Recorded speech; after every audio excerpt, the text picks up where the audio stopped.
جمعے کے دن والدین کی قبر پر جانا، کیا جمعہ کے دن والدین میں سے کسی کی قبر کی زیارت کی کوئی خاص فضیلت ہے؟ ارسلان صاحب راولپنڈی سے۔ نہیں جناب، لوگ آج کل جمعے کے دن یا عید کے دن قبرستان جا رہے ہوتے ہیں، اس کی کوئی حیثیت نہیں ہے۔ کسی بھی دن جب چاہیں آپ قبرستان چلے جائیں، اپنے والدین یا بزرگوں کی قبر پہ بھی جا سکتے ہیں، ان کے لیے دعا کریں وہاں جا کے، اور قبرستان جانا چاہیے۔ حدیث میں آتا ہے زورھا فإنھا تذکر الآخرہ، قبرستان کی زیارت کیا کرو، اس سے آخرت کی یاد تازہ ہوتی ہے۔ لیکن اس کے لیے دن متعین نہیں ہے۔ جمعے کو اس نیت سے جانا کہ اس دن ثواب زیادہ ملے گا، تو یہ پھر بدعت ہے۔ والد کی وفات کے بعد روزانہ قبرستان جانا، میرے والد کے انتقال کو 8 مہینے ہو گئے ہیں، میں روزانہ قبرستان جاتا ہوں، وہاں جا کر سورہ یاسین وغیرہ پڑھتا ہوں، تو کیا روزانہ وہاں جانا بدعت ہے؟ بہت سے لوگ اس سے روکتے بھی ہیں۔ یونس صاحب انڈیا سے۔ دیکھیں، سورہ یاسین پڑھنے کے لیے جانا تو بدعت ہے۔ سورہ یاسین تو کہیں سے بھی پڑھی جا سکتی ہے، یہاں بھی پڑھی جا سکتی ہے، وہاں بھی پڑھی جا سکتی ہے۔ آپ اگر صرف زیارت کے لیے جاتے ہیں تو 2 زیارتیں ہو سکتی ہیں۔ ایک تو قبرستان کی زیارت کے لیے جانا، وہ تو نبی صلی اللہ علیہ وسلم نے حکم دیا، فرمایا زورھا فإنھا تذکر الآخرہ، قبرستان کی زیارت کیا کرو، اس سے آخرت کی یاد تازہ ہوتی ہے۔ تو جتنی زیادہ زیارت کریں، آپ روزانہ جائیں، روزانہ آخرت قبر کو یاد کرنے کے لیے تو روز جانا بھی فضیلت ہے، اس میں کوئی ممانعت کی کوئی دلیل نہیں ہے، کیونکہ جب نبی نے حکم دے دیا تو ہر آدمی اپنی استطاعت کے بقدر جا سکتا ہے۔ دوسرا مسئلہ ہے اسپیشل والد کی قبر کے لیے جانا، تو اس کا بھی حدیث سے ہمیں ثبوت ملتا ہے۔ نبی صلی اللہ علیہ وسلم نے اللہ سے اجازت مانگی کہ اپنی والدہ کی قبر کی آپ کو اجازت دی جائے، ان کی زیارت کی، تو اللہ نے اجازت دے دی۔ تو والدہ سے محبت تھی، اسی وجہ سے رسول اللہ صلی اللہ علیہ وسلم اپنی والدہ کی قبر کی زیارت کے لیے گئے۔ تو انسان کو جس سے محبت ہوتی ہے، ظاہر ہے اس کی ہر چیز سے محبت ہوتی ہے، تو والد سے اگر آپ کو محبت ہے تو ان کی قبر کی زیارت کا دل چاہتا ہے انسان کا، میں جا کے اپنے والد کی قبر کی زیارت کروں۔ لیکن اسپیشل دعا مانگنا کے لیے جانا یا تلاوت کے لیے جانا، اس میں جانے کی ضرورت نہیں ہے، وہ دعا ہر جگہ سے قبول ہوتی ہے، ایصال ثواب ہر جگہ سے ہوتا ہے، تو اس نیت سے آپ نہ جائیں۔ ہاں، جانے کے بعد آپ وہاں دعا کریں یا کچھ تلاوت کر لیں تو وہ جائز ہے۔ ایک ہے گئے اور آپ کو خیال آیا کہ خاموش بیٹھنے سے بہتر ہے کہ میں اپنے والد کے لیے دعا کروں، تو یہ بہت اچھی بات ہے۔ لیکن یہ سمجھنا کہ وہیں جا کے تلاوت کروں گا تو زیادہ فائدہ ہوگا، وہیں جا کے دعا مانگوں گا، تو ٹھیک ہے، وہاں جا کے دعا مانگنے میں ذرا استحضار زیادہ ہوتا ہے، اس لحاظ سے تو بہرحال فائدے کی چیز ہے، لیکن ایسی چیزیں آہستہ آہستہ بدعت بن جاتی ہیں۔ تو اس لیے آپ روزانہ والد صاحب کی قبر کی زیارت کریں تو کوئی گناہ نہیں ہے، لیکن اس زیارت کی بیس والد صاحب سے محبت ہونی چاہیے۔ پھر وہاں جا کے فضول بیٹھنے کے بجائے آپ سورہ یاسین پڑھ لیں یا دعا مانگ لیں والد صاحب کے لیے، تو یہ بھی ایک ثواب کا عمل ہے، اس کے بھی ناجائز ہونے کی کوئی دلیل نہیں ہے۔ لیکن یہ کانسیپٹ کہ یہاں سے ثواب پہنچاؤں گا تو کم پہنچے گا، وہاں جا کے یاسین پڑھوں گا تو زیادہ ثواب ملے گا، یہ تصور 100% غلط ہے۔ قبرستان میں ہاتھ اٹھا کر دعا کرنا، کیا قبرستان میں ہاتھ اٹھا کر دعا کر سکتے ہیں؟ کر سکتے ہیں، ناجائز ہونے کی کوئی دلیل نہیں ہے۔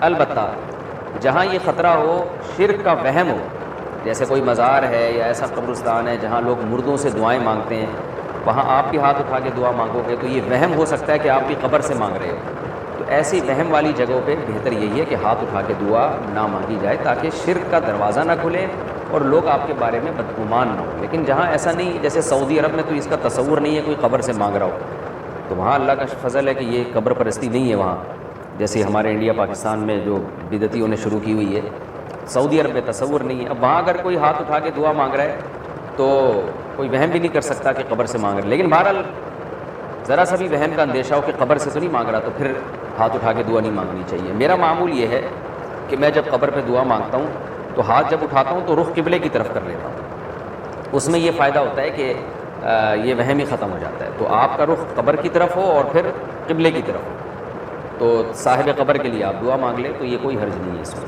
جنازے کے سامنے قرآن پڑھنے کی حقیقت، جنازے کے سامنے جو لوگ قرآن پڑھتے ہیں یا سورہ یاسین پڑھتے ہیں، کیا یہ عمل حدیث سے ثابت ہے یا بدعت ہے؟ عبدالصمد صاحب نے انڈیا سے پوچھا۔ جنازے کے سامنے اسپیشل جنازے کی وجہ سے قرآن پڑھنا یا سورہ یاسین پڑھنا میرے علم میں ایسی کوئی حدیث نہیں ہے، تو اور جب تک جنازے کو نہلایا نہ گیا ہو تو اس کے سامنے تلاوت کرنے کو فقہا نے غلط لکھا ہے، ناجائز لکھا ہے، تو جب تک جنازے کو نہلایا نہ جائے تو پھر نہلانے کے بعد آپ اس کے سامنے قرآن پڑھ سکتے ہیں، لیکن کوئی سنت عمل نہیں ہے۔ ہوتا یہ ہے کہ جب جنازے کو نہلا کے لایا جاتا ہے، گھر میں رکھا جاتا ہے، تو جب تک یعنی نماز جنازہ کے لیے لوگ جمع نہیں ہوتے، میت کو گھر میں رکھا جاتا ہے، تو اس دوران علماء یہ کہتے ہیں کہ اس کے پاس بیٹھ کے قرآن کی تلاوت کریں. وہ اس لیے کہتے ہیں کہ ورنہ اگر تلاوت نہیں کریں گے تو ادھر ادھر کی فضول باتیں کرنا شروع کر دیں گے لوگ, غیبتیں بھی شروع کر دیتے ہیں. اب جنازہ رکھا ہوا ہے تو بہتر ہے نا کہ اللہ کو یاد کیا جائے, اللہ کا ذکر کیا جائے, آخرت کی یاد کو تازہ کیا جائے. تو علماء اس لیے کہتے ہیں کہ وہاں بیٹھ کے قرآن پڑھ لو, یا سورہ اخلاص پڑھ لو, سورہ یاسین پڑھ لو, کوئی بھی سورت پڑھ لو, تاکہ آپ فضول چیزوں میں اپنا ٹائم برباد نہ کریں. اس وجہ سے کہا جاتا ہے. اور اس میں پھر جنازے کی میت کے اصالِ ثواب کی نیت بھی کی جا سکتی ہے, کیونکہ اس میں بہرحال فقہا کا اختلاف ہے کہ میت کے لیے قرآن پڑھنا جائز ہے یا نہیں ہے. اور صدقے کے بارے میں تو ہمیں حدیث ملتی ہے کہ آپ صلی اللہ علیہ وسلم سے صحابیہ نے پوچھا فاتصدق عنہا, میری ماں کا انتقال ہو گیا, میں صدقہ کروں؟ آپ نے فرمایا ہاں. تو جمہور علماء نے اس سے استدلال کیا کہ جب صدقہ بھی ایک نیکی ہے تو وہ نیکی پہنچائی جا سکتی ہے میت کو, تو اس میں ایک علامت بیان کی ہے کہ کوئی بھی نیک عمل پہنچایا جا سکتا ہے. تو قرآن کی تلاوت بھی نیک عمل ہے. بعض فقہا کہتے ہیں کہ نہیں, صدقہ تو جائز ہے کیونکہ حدیث میں صدقے کا ذکر ہے, تلاوت کا ذکر نہیں ہے, لہذا تلاوت جائز نہیں. تو اختلاف رائے ہے اس میں. بر صغیر میں چونکہ فقہ حنفی کو فالو کیا جاتا ہے, اور میری رائے میں فقہ حنفی کی دلیل بہت مضبوط ہے, کیونکہ احادیث میں آپ صلی اللہ علیہ وسلم نے ہمیشہ اصول یہ رہا ہے کہ جزئیے کے ضمن میں کلیات سکھائے جاتے ہیں. جیسے قرآن میں آتا ہے نا لا تقل لہما اف, ماں باپ کو اف مت کرو, تو یہ ایک مثال ہے, مطلب یہ کہ تکلیف نہ دو. تو اسی طرح جو حدیث میں آتا ہے صدقہ کر سکتے ہو میت کے لیے, تو ایک مثال ہے, مطلب یہ کہ کوئی بھی نیکی کی جا سکتی ہے. اور دوسری بات یہ کہ حنفیہ کا جو قول ہے نا اس میں ذرا وسعت زیادہ ہے, اللہ کی رحمت کو آپ پھیلا دیتے ہیں کہ بھئی اگر میت کے لیے تلاوت بھی جائز ہونے کا ہم فتویٰ دیں گے تو اس سے اس بہانے لوگ تلاوت کریں گے, ثواب حاصل کریں گے, اور اللہ سے امید ہے کہ اللہ اس میت کو ثواب پہنچائے گا, تو اچھا ہے نا, اللہ کی رحمت سے اچھی امیدیں لگائیں. تو ویسے بھی شریعت کا مزاج ہے کہ جس چیز میں رحمت والا عنصر غالب ہو اس قول پہ آپ کو فتویٰ دینا چاہیے. یہ ہماری رائے ہے. اگر کوئی اس سے اختلاف کرتا ہے تو وہ اس کا اپنا مسئلہ ہے.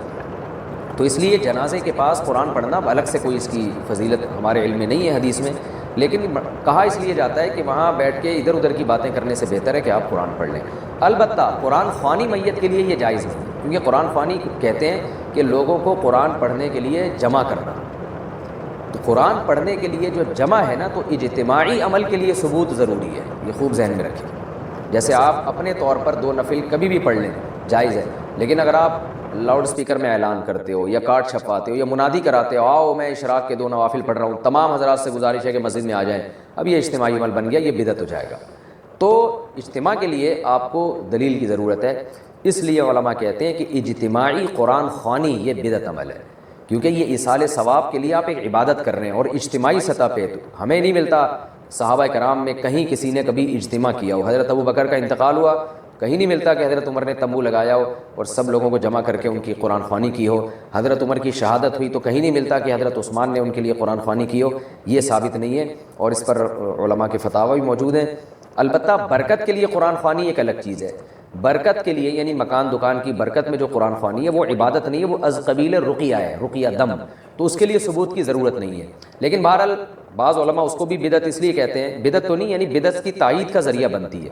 تو بعض علماء کہتے ہیں کہ اس زمانے میں برکت کے لیے بھی قرآن خوانی نہیں کرنی چاہیے, بلکہ برکت کے لیے گھر کے اپنے لوگ مل کے قرآن پڑھ لیں یا نماز پڑھ لیں یا دعا مانگ لیں. لیکن بہرحال اگر کوئی برکت کے لیے قرآن خوانی کرواتا بھی ہے تو اس کی بہرحال گنجائش موجود ہے. احتیاط اسی میں ہے کہ اس کو ترک کیا جائے, کیونکہ لوگ ایصال ثواب اور برکت والی قرآن خوانی میں فرق محسوس نہیں کرتے, تو وہ دونوں کو ایک ہی سمجھتے ہیں, اس سے پھر بدعت کی تائید ہوتی ہے.